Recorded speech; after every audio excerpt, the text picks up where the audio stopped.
Ba năm rồi xa nhà, 3 năm rồi vẫn như thế, cuộc sống vẫn cứ thế, vẫn chưa thấy lối về. Một tuần tận 7 ngày 12 tiếng. Đã biết làm vì chi, đã biết sống vì gì. Tiền thì không có nhiều nhưng cũng chẳng phải thiếu. Tinh thần thì như lìn, chẳng bao giờ thoải mái. Đi chậm, ăn nhẹ, nói khẽ, cười ngu. Hỏi cái gì cũng sợ, cũng chỉ dám cười trừ. Hồi mới sang bị dân suốt ngày hôn chicken.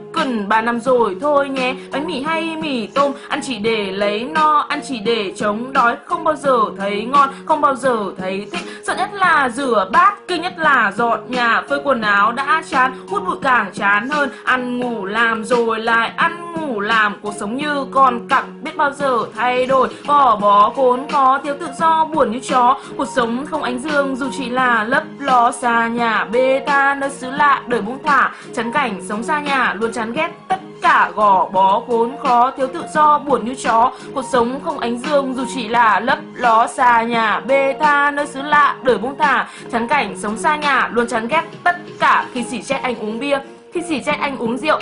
Uống xong anh lại hút, hút xong anh lại về xong lăn ra ngủ, ngủ xong đéo muốn dậy. Hôm sau như mất hồn, như chết rồi chưa chôn. Nhưng anh vẫn muốn uống, nhưng anh vẫn muốn hút. Tại phê mới hết buồn, mới hết thôi suy nghĩ. Whisky, vodka, cần sa tải mà biết là hại lắm đấy, nhưng biết làm sao đây. Ngày chủ nhật dỗi dãi nằm nhà mãi cũng chán. Bạn bè đéo có mấy, biết đi đâu bây giờ. Sau một hồi loanh quanh lại trung tâm thẳng tiến. Tìm mấy bạn da đen nhưng số đen chẳng thấy. Ông trời như đưa đẩy bước vào casino. Từng đồng phình gọi mời, từng đồng phình sáng ngời. Blackjack, Sudet, anh đặt rồi anh đi. Lần đầu được 9.000, sau 20.000 ra đi. Gò bó khốn khó, thiếu tự do buồn như chó. Cuộc sống không ánh dương dù chỉ là lấp ló. Xa nhà bê tha nơi xứ lạ đời buông thả. Chán cảnh sống xa nhà luôn chán ghét tất cả. Gò bó khốn khó, thiếu tự do buồn như chó. Cuộc sống không ánh dương dù chỉ là lấp ló. Xa nhà bê tha nơi xứ lạ đời buông thả.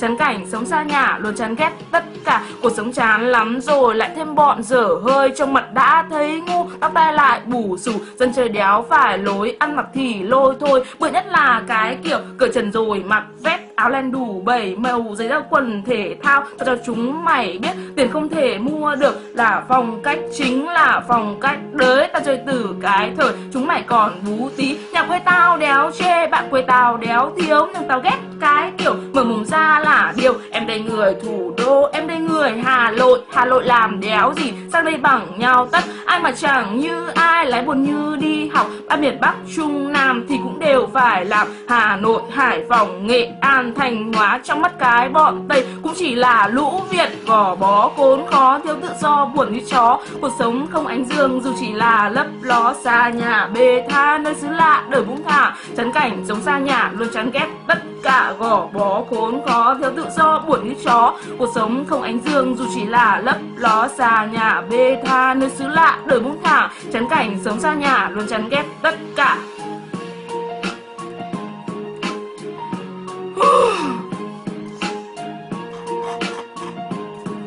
Hết rồi.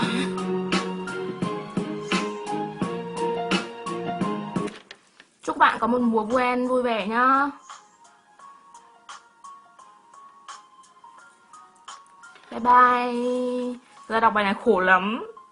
Tại vì hơi tớ nó không dài nên là đọc nó bị hụt nhiều. Thông cảm nhá. Sang eo, chúc các bạn có một mùa Giáng sinh vui vẻ. Merry Christmas. Bye bye.